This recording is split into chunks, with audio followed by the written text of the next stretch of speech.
No matter how many weekends go by with box office failure after failure, you can expect the mainstream media to shill and cope and spin every single number that comes out of the box office to make a movie look better than it actually is. In this article from Collider, The Little Mermaid, oh God, sales passed new milestone at the global box office. One thing I'm going to thoroughly enjoy when I stop talking about this movie, which I could probably do right now, but it's just so much fun, except for the underwater puns, the swimming. The movie is swimming along at the domestic box office, but struggling to stay afloat overseas. Good Lord have mercy. Someone is enjoying writing these, and I guess on one hand, I can't really blame them. Little Mermaid, is The Little Mermaid a hit or not? The answer is no. Unfortunately, something that people are just going to have to come to terms with, whether you enjoyed the movie or not, because I think there are some people out there that enjoyed Solo, A Star Wars Tale. That movie was a failure. You can enjoy the live-action Little Mermaid, but that doesn't change that it is a flop, a live-action failure for Disney. I doubt, especially after this past weekend, I do not believe this movie will break even at all. The answer changes with each new layer of context. What? No, there's only one context. Did it make money? Yes, then it is a success. No, then it is not a success. It's pretty simple. Movies are based... I can't imagine this movie becoming a cult classic like Blade Runner in the future once it's released to DVD, because... well, we're not going to know those numbers anyway because Disney will just lie about it like they do about everything else, like their streaming numbers. On the face of it, the fact that Disney's live-action remake of the classic 1989 animated film has now passed the 400 million mark globally is worth celebrating. Why? You are celebrating mediocrity. Disney and their investors are not interested in mediocrity. They want $1 billion. They want double the budget, double the break-even point. And this movie's break-even point, lowballing at best, is $600 million. Probably closer to 650, but I'll give it a chance and put it at 600. My prediction before the movie came out was probably to come in around 650 to $700 million. After watching it and seeing the progress and the drop-off week to week, I don't think it's going to hit 600. But at 414 million and a 50% drop-off, now I believe the average drop-off week to week has been 45%, which honestly is pretty good. But when the movie is only making $800 million, $700 million, I think the total last weekend was 20. So 45% drop-off. Next weekend it'll make 10 or 12, and then 7, and then 3, and then it will fall off into the memory hole. People will stop watching it. All the people that want to watch it will have watched it, and they're waiting for it to be released on Disney Plus or on DVD so that they can praise it again on how many sales it has there, which will be difficult to confirm. But where's the article?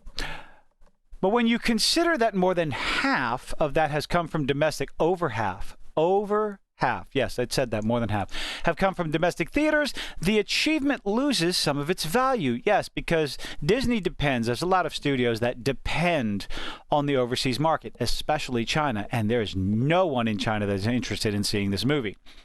And then when you take into account that the movie cost a reported $250 million to produce, minus marketing, that 400 million number doesn't look so special after all. No, it doesn't, because the average guesstimate, again, rough guesstimate, 2.5 times production budget. That covers the advertising, the marketing, and the theater cut, which is usually about, I believe, something I'm learning every single day. About 50% goes to the theaters, unless it's China. Studios only get about 25%. So even less. So why would they want that China release so desperately when they get the least amount of money for it?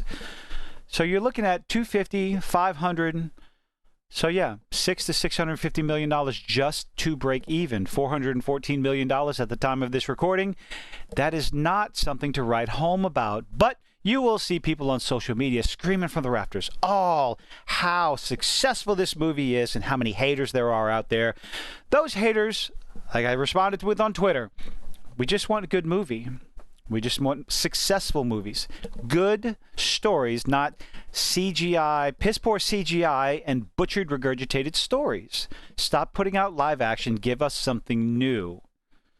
You've done it before. Princess and the Frog.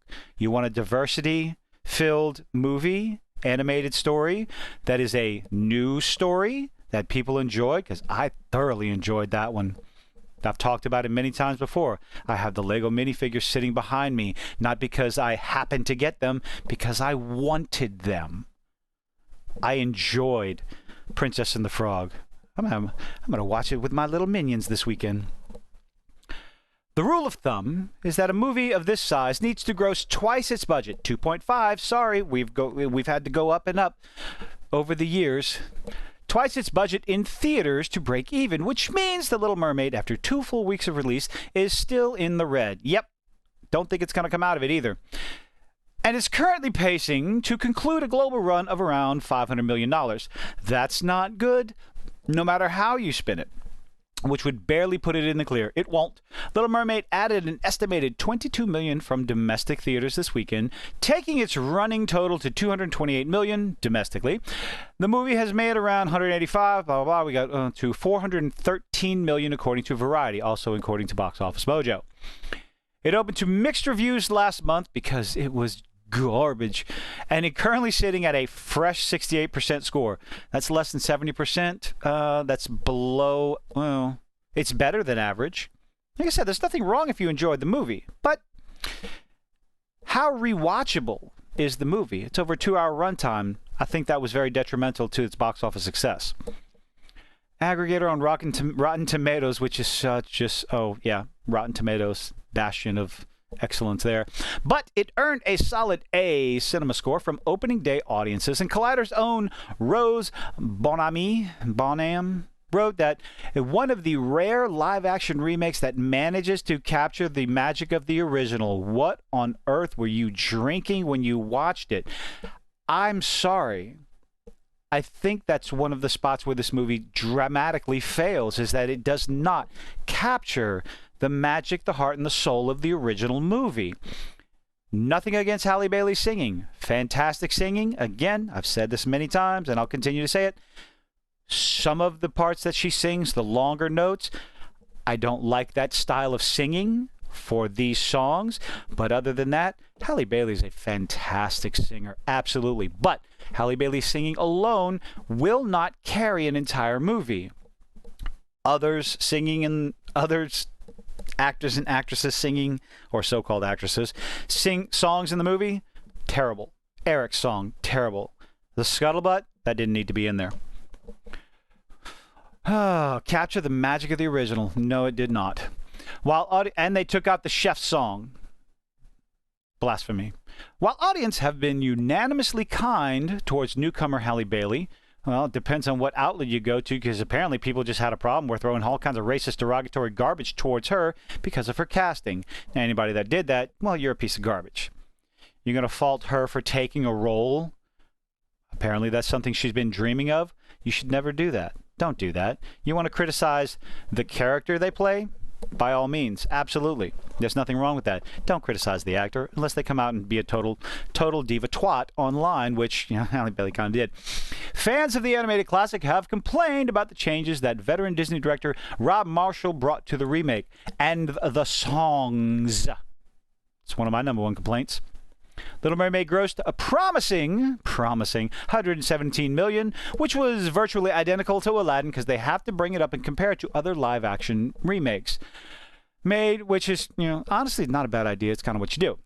But speaking of Aladdin, it's a little tweet, if you can't remember. Mena Massoud came out and had this little thing to say.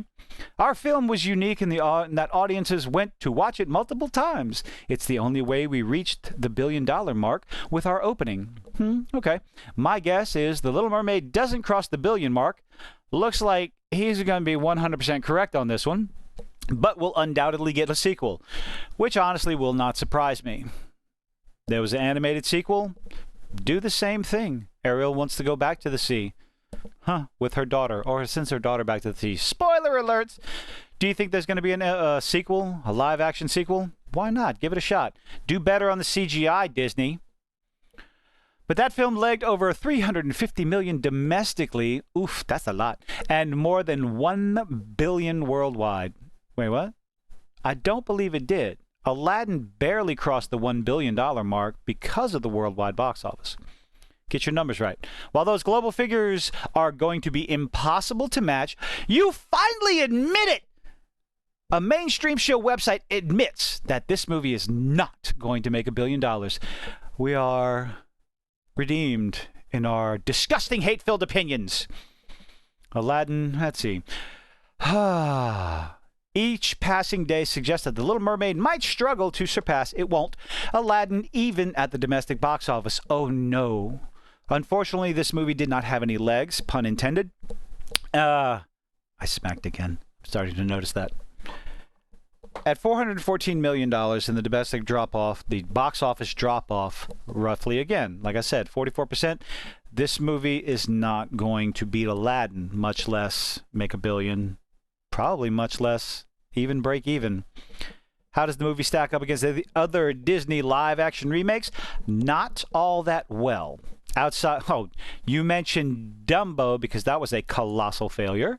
Cruella should not even be mentioned, should not have ever been made. Sorcerer's Apprentice, does anybody even remember that? Because I don't. Now, Maleficent, I did enjoy the live-action Maleficent movies. Those were an interesting take on her creation. Little Mermaid also stars Melissa McCarthy as Ursula. Everybody says she did a fantastic job. I disagree.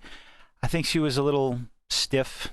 I don't know. Even with her attempting to swim around her lair, I don't think, could have been better. You can watch our interview with Marshall here. I believe that is the end of the article.